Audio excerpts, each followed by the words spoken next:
안녕하세요. 오늘은 12월 11일 말씀 묵상 38번째로 역대하 35장을 읽어드리겠습니다. 주말 잘 보내셨나요? 별일 없이 살기가 가장 어렵다는 누군가의 말처럼 별일이 생길 때마다 기도하게 됩니다. 그리스도인들은 나와 내 가족에게 생긴 별일을 넘어 교회 공동체의 형제와 자매들에게 생긴 별일을 위해서도 기도하고 나라의 크고 작은 일들은 물론이고 지구적인 위기에 대해서도 기도합니다. 내가 평온할 때는 다른 이들을 돌보려 기도하고 내가 어려울 때는 다른 이들의 어려움을 헤아리게 되어 기도합니다. 하지만 현실은 정반대인 경우가 많아요.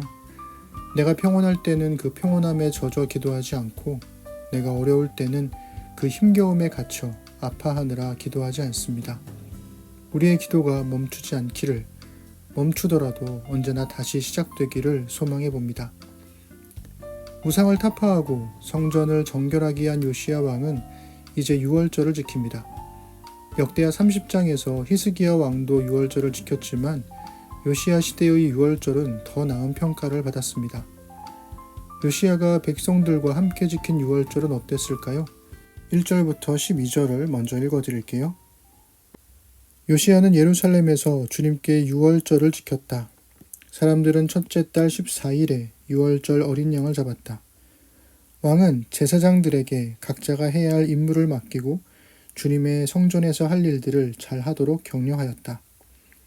왕은 또 주님께 거룩하게 구별되어서 온 이스라엘을 가르치는 레위 사람들에게도 다음과 같이 지시하였다. 거룩한 궤는 다윗의 아들 이스라엘의 솔로몬 왕이 지은 성전 안에 두도록 하십시오. 이제부터 당신들은 그 궤를 어깨에 메어 옮기지 않아도 됩니다. 당신들은 다만 주 당신들 하나님과 그의 백성 이스라엘을 섬기는 일만을 맡게 됩니다. 당신들은 이스라엘의 다윗 왕이 글로 써서 지시한 것과 다윗의 아들 솔로몬이 글로 써서 지시한 것을 따라 가문별, 갈래별로 준비를 하고 있다가 성소에 나가서 당신들의 친족되는 모든 사람의 가문의 서열을 따라서 또는 레위 가문의 서열을 따라서 일을 맡도록 하십시오. 당신들은 유월절 어린 양과 염소를 잡아야 합니다. 그리고 당신들은 스스로를 정결하게 하십시오. 그리고 동족을 위하여서도 준비하십시오. 이 모든 일은 주님께서 모세를 시켜서 말씀하신 그대로 해야 합니다. 요시야는 자기가 가지고 있는 집짐승 떼 가운데서 어린 양과 어린 염소 3만 마리와 숫소 3천 마리를 일반 백성들이 유월절 때의 제물로 쓰도록 백성에게 거저 주었다. 왕의 신하들도 기꺼이 일반 백성과 제사장들과 레위 사람들에게 돌아갈 제물을 자원하여 내놓았다. 하나님의 성전의 최고 책임자인 힐기야와 스가랴와 여히엘은 제사장들이 유월절 기간에 제물로 쓰도록 어린 양과 어린 염소 2,600마리와 숫소 300마리를 내놓았다. 레위 사람의 지도자들 곧 고나냐와 그의 동기들인 스마야와 느다넬과 하사랴와 여히엘과 요사밧은 레위 사람들이 유월절 제물로 쓰라고 어린 양과 어린 염소를 합하여 5,000마리와 소 500마리를 내놓았다. 유월절을 지킬 제사 준비가 이렇게 다 되었을 때에 제사장들과 레위 사람들은 왕이 명령한 대로 각각 제자리에 섰다. 희생 제물인 양과 염소를 잡은 뒤에 레위 사람들은 잡은 짐승의 가죽을 벗기고 제사장들은 손으로 피를 받아 제단에 뿌렸다. 그런 다음에 레위 사람들은 번제물로 바칠 짐승을 백성에게 가문별로 나누어 주어서 백성이 모세의 율법에 기록되어 있는 대로 주님께 드리게 하고 소도 같은 방법으로 하였다. 요시야는 첫째 달 14일에 원래 유월절 날짜에 맞춰서 유월절을 시작합니다. 그리고 제사장들에게 주님의 성전에서 할 일들을 잘 하도록 격려하죠. 히스기야 때에는 제사장들이 다 준비가 되어 있지 않아서 어쩔 수 없이 레위 사람들을 성결하게 하고 그들로 하여금 제물들을 잡는 일에 동참하게 만들었다면 요시야 왕 때서부터는 레위 사람들이 본격적으로 제사하는 일에 참여하게 되어서 그들이 유월절 어린 양과 염소를 잡는 일에 헌신하게 되더라는 겁니다.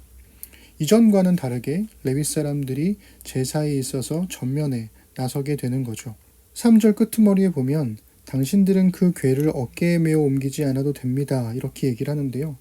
솔로몬 성전이 지어진 이후에 언약궤는 늘 지성소에 있었습니다. 그러니 솔로몬 성전이 지어진 이후부터는 레위 사람들이 언약궤를 메어 옮긴 적이 없었죠. 이런 말을 하는 이유는 요시야가 신명기 율법을 찾았기 때문에 그렇습니다. 되찾은 말씀에서 읽어보니 레위인들은 언약궤를 어깨에 메어 옮기라고 되어 있는 말씀이 있거든요. 그 말씀을 요시야 시대 때 적용을 하면 레위인들은 언약궤를 옮길 필요가 없는데도 이 일들을 해야 되는 것처럼 생각할 수 있잖아요. 거기에 대해서 요시야가 설명을 해주는 겁니다. 성전은 지어졌고 언약궤는 거기 있으니까 이제 당신들은 다른 일을 하라고, 즉 제사장들의 역할을 함께 분담해서 하라고 이야기를 해주는 거죠. 그리고 이 모든 일에 있어서 가장 중요한 세 사람이 등장하는데요. 다윗 왕이 글로 써서 지시한 것, 솔로몬이 글로 써서 지시한 것, 그리고 주님께서 모세를 시켜서 말씀하신 그대로 행해야 한다는 것입니다. 이 단락에서 또 하나 중요한 것은 왕을 비롯한 사회 지도층들이 먼저 자원하는 마음으로 재물을 가지고 왔다는 7절 이하의 기록들입니다.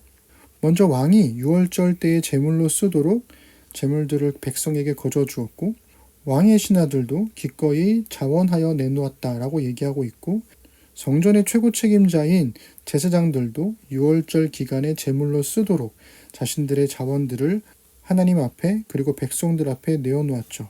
레위 사람의 지도자들도 마찬가지로 유월절 제물로 쓰라고 어린 양과 어린 염소를 내놓았습니다. 그래서 사회 지도층들이 자원하는 마음으로 하나님 앞에 그리고 백성들을 위해서 내놓은 것을 가지고 예배를 드리는 거죠. 그리고 이렇게 제사 준비가 다 되었을 때 제사장들과 레위 사람들이 함께 이 예배를 드리게 됩니다. 그리고 이 예배는 모세의 율법에 기록된 대로 하나님 앞에 드려지죠. 이어서 13절부터 19절까지 읽어드릴게요.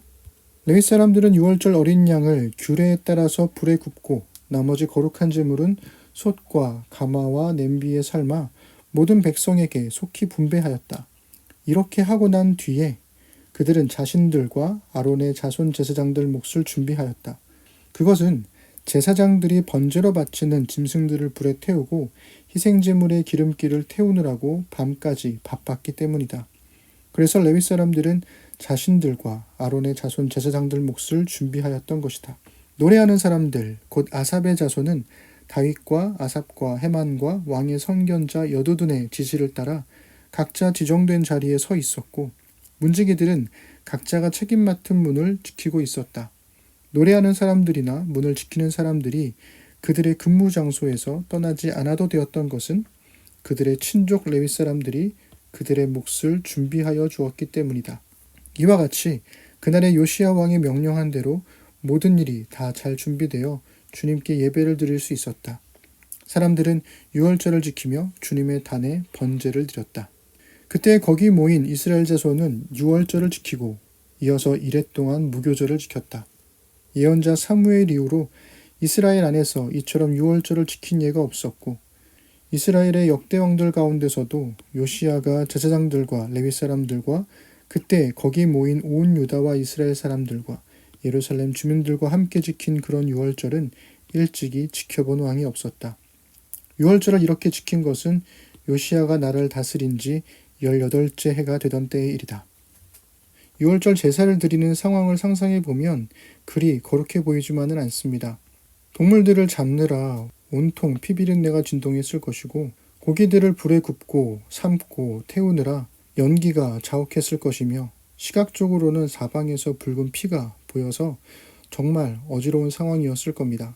그 와중에 찬양대는 찬양을 불렀을 거고요. 일시적으로 예루살렘 성전은 도축장과 함께 있는 고깃집 느낌이 아닐까, 그런 생각을 해보게 됩니다. 어쨌든 하루 종일 고기를 굽고 삶았던 것들은 백성들에게 속히 분배했고, 그리고 레위 사람들은 유월절 절기를 위해서 하루 종일 힘겨운 노동을 했을 제사장들과 레위 사람들의 몫을 따로 준비했던 거죠. 뿐만 아니라 각자의 위치에서 노래를 하거나 문을 맡거나 했던 모든 레위 사람들이 마지막까지 그 일을 감당할 수 있었던 것은 그들의 몫이 이미 준비되어 있었기 때문이라는 거죠. 그래서 이 유월절 제사는 모든 백성들은 물론이고 애쓰고 수고했던 제사장들과 그리고 레위 사람들의 몫까지 모두가 서운하지 않도록 잘 분배했기 때문에 모든 일이 다 잘 되었다고 그렇게 말할 수 있었던 게 아닐까 싶습니다. 그래서 역대기는 사무엘 이후로 이러한 유월절은 본 적이 없다, 이렇게 이야기를 해주고 있어요. 이런 모든 일이 일어난 뒤 곧 요시야가 성전 정돈을 마치고 난 뒤에 이집트의 느고 왕이 유프라테스 강가에 있는 갈그미스를 치려고 올라왔으므로 요시야가 그것을 막으러 나갔다. 느고가 요시야에게 전령을 보내어 말하였다. 유다의 왕은 들으시오. 왕은 왜 나의 일에 관여하려고 하오? 나는 오늘 왕을 치려고 온 것이 아니라 나와 싸움이 벌어진 족속을 치려고 나선 것이오. 하나님께서 나에게 속히 가라고 명하셨소. 그러니 하나님이 나와 함께 계시오. 하나님께 멸망을 당하지 아니하려거든 하나님을 거역하는 이 일을 어서 멈추시오. 그러나 요시야는 그에게서 돌이켜 되돌아가지 않고 느고와 싸우려고 변장까지 하였다. 이처럼 요시야는 하나님께서 느고를 시켜서 하시는 말씀을 듣지 아니하고 무깃도 평원으로 진군하여 가서 싸웠다.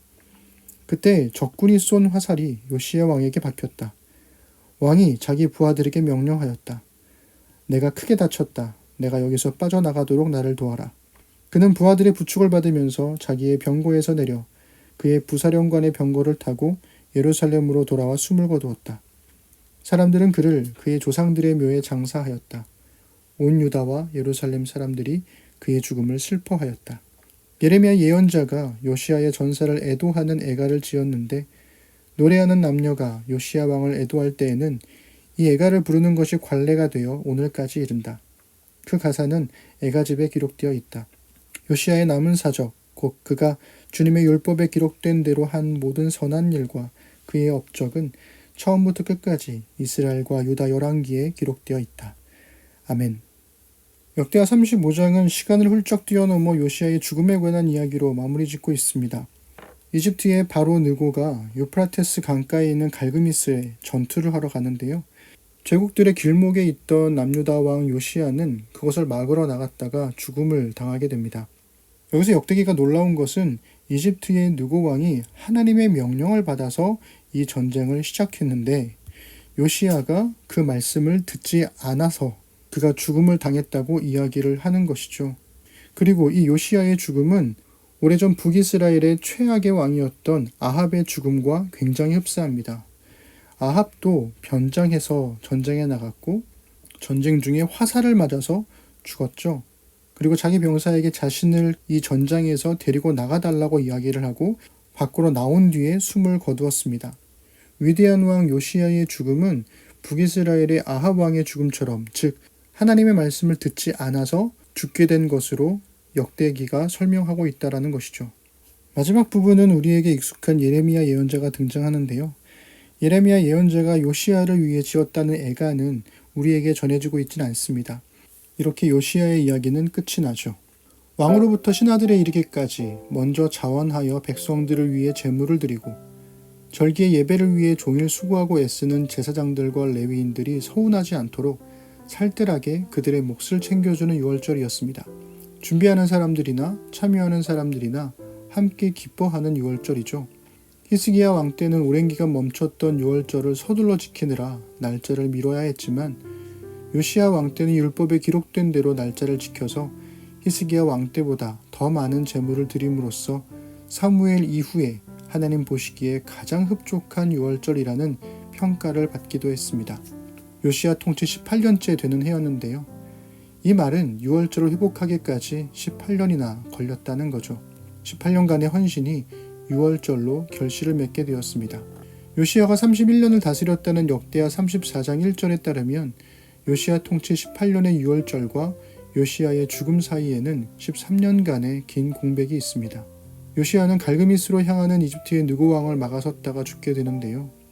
역대기는 이것이 하나님께서 느고 왕에게 하신 말씀을 듣지 않아서라고 설명합니다. 굉장히 당황스러운 전개이지요.